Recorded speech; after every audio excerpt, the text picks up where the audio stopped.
نحمدہ ونصلی ونسلم علی رسولہ الکریم اما بعد۔ برادران اسلام، آج 23 سپٹمبر 2024 کو ہمارے واٹس ایپ چینل سنی جمیعت الاحناف میں نے یہ اسکین پیج بھیجا ہے۔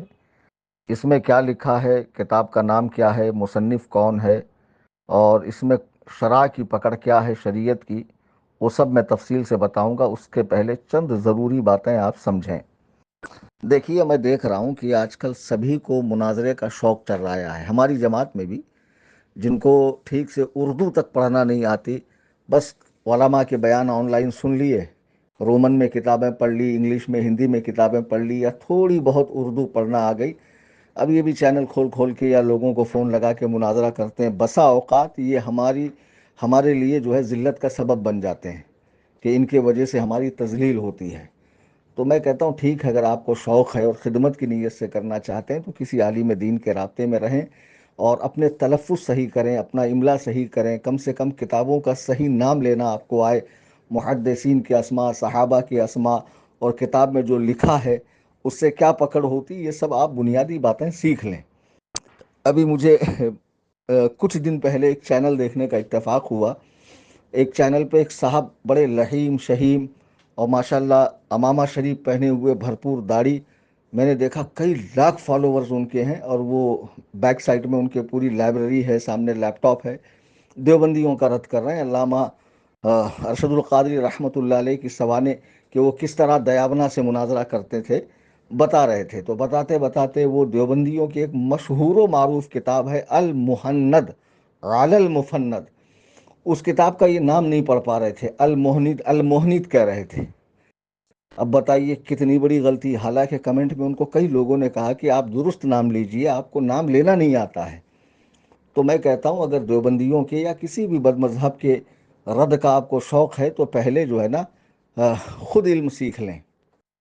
بہرحال ہمارے جو بھائی سوشل میڈیا پر بد مذہبوں سے بھیڑے رہتے ہیں، جواب دیتے ہیں اور ان کے دانت کھٹے کرنا چاہتے ہیں اور اہل سنت کا سچا مذہب قوم کے سامنے لانا چاہتے ہیں، تو میری ان سے گزارش ہے کہ اس چینل سے جڑے رہیں اور جو کچھ میں بھیجتا ہوں اسے بغور سنا کریں، ایک سے دو مرتبہ، کئی مرتبہ سن لیں، نوٹ بنا کر رکھ لیں تاکہ یہ چیزیں آپ کو کام آئے۔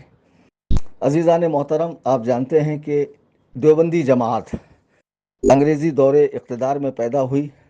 مجھے تاریخ پر بحث نہیں کرنی ہے، جب سے یہ جماعت بنی تب سے آج تک اس جماعت کا ایک خاصہ رہا ہے کہ بارگاہ خدا میں، انبیاء علیہم السلام کی بارگاہ میں، محبوبان خدا کی بارگاہ میں انہوں نے ہمیشہ بکواس کری ہے۔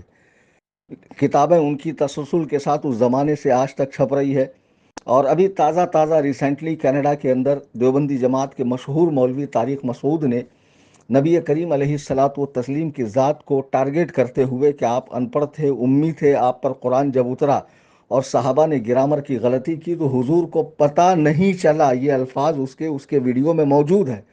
بعد میں جب اس کی ٹھکائی ہر چہر جانب سے ہونے لگی، خود اس کے کی جماعت کے لوگوں نے اسے جو ہے اس کے اوپر لان تان کی، تو بعد میں اس نے ایک ہلکا پھلکا تسلی کے لیے رجوع کر لیا، لوگ اس کی حمایت میں کھڑے ہو گئے۔ ذرا بتائیے کہ جو رسول رحمت صلی اللہ علیہ وسلم کے حوالے سے یہ کہے کہ آپ ان پڑھ تھے اور حضور کے سامنے لکھا جا رہا اور حضور کو پتہ نہیں چلا، بے وقوفوں، کالج کے پڑھے ہوئے کو، اسکول کے پڑھے ہوئے کو، مدرسے کے فاضل کو تو پڑھا لکھا مانتے ہو، اور جس کو خود رب تعالیٰ سکھائے، رب تعالیٰ پڑھائے، وَعَلَّمَكَ مَا لَمْ تَكُنْ تَعْلَمْ، کہ سکھا دیا آپ کو جو کچھ آپ نہیں جانتے تھے، رب کا پڑھا ہوا معاذ اللہ رب العالمین ان پڑھ ہوتا ہے۔ کتنی حدیثیں موجود ہیں کہ صحابہ کے سامنے، حضور کے سامنے صحابہ نے کچھ لکھا، اس میں کچھ غلطی تھی تو حضور علیہ الصلاۃ والسلام نے اس کا کریکشن کروایا۔ تم گرامر کی بات کرتے ہو، ہم نے پہلے ہی کہہ دیا کہ گرامر انسانوں نے اپنی سہولت کے لیے بنائے ہیں تاکہ وہ بآسانی پڑھ سکے، تو گرامر انسانوں کا بنایا ہوا ہے، قرآن اللہ کی کتاب ہے، گرامر سے قرآن کو نہیں جانچا جائے گا، قرآن سے گرامر کو دیکھا جائے گا، اس کے معیار پہ اترے تو ٹھیک، ورنہ چھوڑ دو آپ۔ بہرحال آج یہ بحث نہیں ہے، آج بحث یہ ہے کہ دیوبندیوں نے ہمیشہ اللہ عز و جل اور اس کے محبوب بندوں کی بارگاہ میں بکواس کی ہے، جس کا تحریری ثبوت ہم نے کئی بار دیا ہے۔ آج ایک ایسی ہی تحریر میں آپ کے سامنے لے کر آیا ہوں جو میں نے اوپر شیئر کیا ہے۔ اس کتاب یہ کتاب دراصل ترمذی شریف کی شرح ہے۔ حدیث کی جو 6 صحیح کتابیں ہیں، بخاری، مسلم، ابو داؤد، ترمذی، سنن نسائی اور ابن ماجہ، تو ان میں ایک کتاب ہے ترمذی، سنن ترمذی، جس کو جامع ترمذی بھی کہتے ہیں۔ اس کتاب کی شرح کی ہے مشہور دیوبندی عالم سعید احمد پالنپوری نے۔ کتاب کا نام ہے تحفۃ المعی، تحفۃ المعی۔ میں یہ ریپیٹ کر کے اس لیے بولتا ہوں تاکہ آپ بھی جب نام لیں تو درست نام لیں۔ تحفۃ المعی شرح سنن ترمذی، جلد چہارم، حضرت اقدس مولانا مفتی سعید احمد صاحب پالنپوری مد ذلہ، محدث دارالعلوم دیوبند۔ حالانکہ اس پہ غالباً مد ذلہ لکھا ہے، جبکہ صحیح لفظ مد ذلہ ہے۔ تو یہ کتاب اس کی ہے، شرح ہے ترمذی شریف کی۔ اس کی چوتھی جلد کے صفحہ 169 پر دارالعلوم دیوبند کا شیخ الحدیث، دارالعلوم دیوبند کا شیخ الحدیث لکھتا ہے ایک صحابی کے حوالے سے کہ حدیث ایک صحابی حضرت حبان بن منقذ تھے، ایک صحابی حضرت حبان بن منقذ تھے، ان کی گراہ میں کمزوری تھی، یعنی عقل کا ایک اسکرو ڈھیلا تھا۔ معاذ اللہ رب العالمین، کسی بھی صحابی کو اگر مان لیجئے ان کا حافظہ درست نہ ہو، یا نسیان کا مرض ہو، یا کوئی دماغی خلل ان کے ساتھ وابستہ ہو، تو یہ کوئی ادب کا طریقہ ہے یاد کرنے کا؟ یہ کیسی بے ادب قوم ہے، اور دیوبندی اس کا بھی دفاع کریں گے۔ ذرا ان سے پوچھا جائے کیا اللہ نے دماغ کو کسی مشین کی طرح بنایا ہے کہ اس کے اندر پارٹس لگتے ہیں لوکھنڈ وغیرہ کے؟ ہاں، اس کے اندر کوئی پارٹ لگتے ہیں، اسکرو وغیرہ؟ یہ کیا بات ہے کہ ان کے دماغ کا ایک اسکرو ڈھیلا تھا، تو ٹوٹل کتنے اسکرو ہوتے ہیں دماغ کے اندر؟ یہ کیسی بے ادب قوم ہے کہ ایک صحابی کا تذکرہ کر رہا ہے کہ ان کی دماغی حالت درست نہیں تھی، تو حضور علیہ الصلوۃ والسلام نے انہیں کاروبار سے منع فرمایا، تو ان کے لیے یہ لکھ رہا ہے کہ یعنی عقل کا ایک اسکرو ڈھیلا تھا۔ یہ بہت بڑی بے ادب قوم ہے۔ تقویت الایمان کتاب کے اندر مولوی اسماعیل دہلوی نے حضور علیہ الصلوۃ والسلام کے لیے لکھا کہ اللہ چاہے تو لفظ کن سے کروڑوں محمد پیدا کر دے۔ بہت پہلے کی بات ہے، تقریباً 18-20 سال پہلے کی۔ ایک دیوبندی عالم کو میں نے یہ عبارت دکھائی، میں نے کہا کیا یہ درست لکھا ہے؟ تو پلٹ کے مجھ سے کہتا ہے کہ اللہ کی یہ شان نہیں ہے کہ اللہ اس سے عاجز ہے، کہ اللہ کو اس پہ قدرت نہیں ہے۔ میں نے کہا ہر چند کہ اللہ تعالیٰ کو اس پہ قدرت ہے، لیکن اس طرح کی مثالیں نہیں دینی چاہیے۔ اپنے عالم کی محبت میں الجھ گیا، ارے کیوں نہیں دینی چاہیے؟ جب بات حق ہے، صحیح ہے، تو بالکل بولی جائیں گی۔ میں نے برجستہ کہا کہ اللہ چاہے تو روئے زمین پہ بسنے والے تمام دیوبندی مولویوں کو آنے واحد میں سور بنا دے۔ جیسی یہ کہا اس کی رگے خباثت پھڑک گئی، منہ سے بات کم تھوک زیادہ نکلنے لگا، آنکھ سے شعلے برسانے لگا۔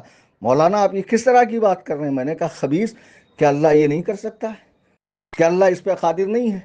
کیا اللہ اس سے عاجز ہے کہ آنے واحد میں سارے دیوبندیوں کو سور بنا دے؟ تو جب بات تمہیں کہی گئی تو عزت نفس مجروح ہو گئی۔ تو وہ مقدس جماعت کہ جن سے اللہ تعالیٰ راضی ہے، اور جو لوگ اللہ سے راضی ہیں، جن کو پروانہ جنت مل چکا ہو، جو تنقید سے بالاتر ہو، جن کی ذات کو نشانہ ہدف نہیں بنایا جا سکتا ہے، صرف شیعوں پہ الزام صحابہ کی گستاخی کا الزام کیوں؟ شیعہ رافضی جب سے بنے ہیں، ان کے وجود سے لے کے آج تک وہ تبرعی ہے، صحابہ پر بھونکتے ہیں۔ در پردہ دیوبندی بھی صحابہ کے گستاخ ہے۔ کیا آپ کو یہ کھلی ہوئی گستاخی نظر نہیں آتی کہ یہ لکھ رہا ہے صفحہ 169 پر، کتاب تحفۃ المعی شرح سنن ترمذی، چوتھی جلد کے اندر لکھتا ہے کہ ایک صحابی حضرت حبان بن منقذ تھے، ان کی گراہ میں کمزوری تھی، یعنی عقل کا ایک اسکرو ڈھیلا تھا۔ کیا اپنے باپ سے کوئی اس طرح خطاب کرتا ہے؟ استاد سے، پیر سے، امام سے، مرشد سے، اپنے دینی رہنما سے؟ تو پھر وہ صحابہ کی مبارک جماعت جو رسول اللہ صلی اللہ علیہ وسلم کے ساتھی ہیں، کہ حضور علیہ السلام فرماتے ہیں ان اللہ عز و جل اختارنی واختار علی اصحابا، اللہ نے مجھے چنا اور میرے لیے بہترین گروہ صحابہ کا چنا۔ تو جو اللہ کے چنے ہوئے ہوں، ان پر اس طرح بھونڈا تبصرہ کرنا کہ ان کی عقل کا ایک اسکرو ڈھیلا تھا۔ عزیزان محترم، دیوبندیوں کو پہچانیے، ان سے رشتہ داری کرنے میں، ان کی اقتداء میں نماز پڑھنے سے، انہیں اپنی مساجد میں آنے سے روکیے۔ ان سے دوستی مت رکھیے، ان کے ساتھ کھانا پینا، ان کی جماعتوں میں جانا، ان کی کتابیں پڑھنا، ان کے دروس میں شرکت کرنا، ان کے اجتماعات میں جانا ہرگز ہرگز مت کیجیے۔ جو اللہ و رسول کا گستاخ ہو، محبوبان خدا کا گستاخ ہو، ان سے ہمارا کیا تعلق ہے؟ اور اس چینل سے جڑے رہیے، ابھی تو آغاز ہے، شروعات ہے۔ انشاءاللہ میں آپ کو ایسے ایسے ہتھیار دوں گا کہ دیوبندی، وہابی، اہل حدیث، چکڑالوی، مرزائی، مرزا پلمبر کے ماننے والے، اور وہ ریاض گوبر شاہی اس کے ماننے والے، جتنے بھی جدید فرقے ہیں، انشاءاللہ ان کی دھجیاں اڑا کر رکھی جائیں گی اس چینل سے۔ بس آپ کا ایک دینی فریضہ ہے کہ حق بات جو آپ تک پہنچی اس دور پرفتن میں، آپ کی کوشش ہونی چاہیے کہ دنیا میں بسنے والے ہر سنی تک پیغام حق پہنچے۔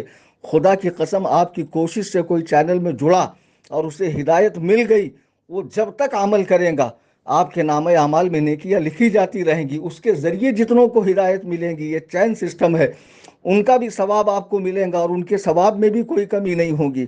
ضرور ضرور اس چینل کے فالوورز زیادہ سے زیادہ بڑھائیے۔